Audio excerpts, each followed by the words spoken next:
Hi అండి. అందరూ ఎలా ఉన్నారు? మా పాపతో పాటు అన్నయ్య వాళ్ళిద్దరు పిల్లలకు కూడా భోగిపళ్ళు ఇక్కడే పోసారనమాట. ఎందుకంటే అన్నయ్య డ్యూటీకి వెళ్ళిపోయారు. ఇక అన్నీ తీసుకురావడానికి కుదరదని అత్తయ్యే పిల్లలకు కూడా తీసుకొచ్చింది. ఇక వాళ్ళని కూడా మా ఇంటికి తీసుకొచ్చి ఇద్దరికి భోగిపళ్ళు అయితే పోయించాము.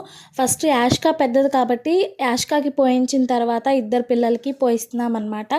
వీళ్ళిద్దరికీ కూడా బాగా జరిగింది. ఈ లక్కీకి కూడా పెద్దవాడికి థర్డ్ టైము, చిన్నవాడికి సెకండ్ టైం అనమాట. ఇంకొక ఇయర్ అయితే ఉంది చిన్న ఆయనకి.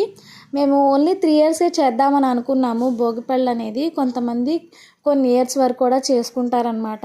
చిన్నగా చాలా మంచిగా చేసుకున్నాము ఈ ఇయర్ భోగిపళ్ళు అయితే. చాలా సంతోషంగా జరిగిందండి. మీకు ఎలా ఉందో ఈ వీడియో కమెంట్ చేయండి. అలాగే మీ పిల్లలకు కూడా భోగిపళ్ళు చేశారా? భోగిపళ్ళు పండగ చేసుంటే కనుక ఒక కమెంట్ అయితే ఇవ్వండి. ఓకేనా? మీకు ఈ వీడియో నచ్చితే please do subscribe and like చేయండి ప్లీజ్.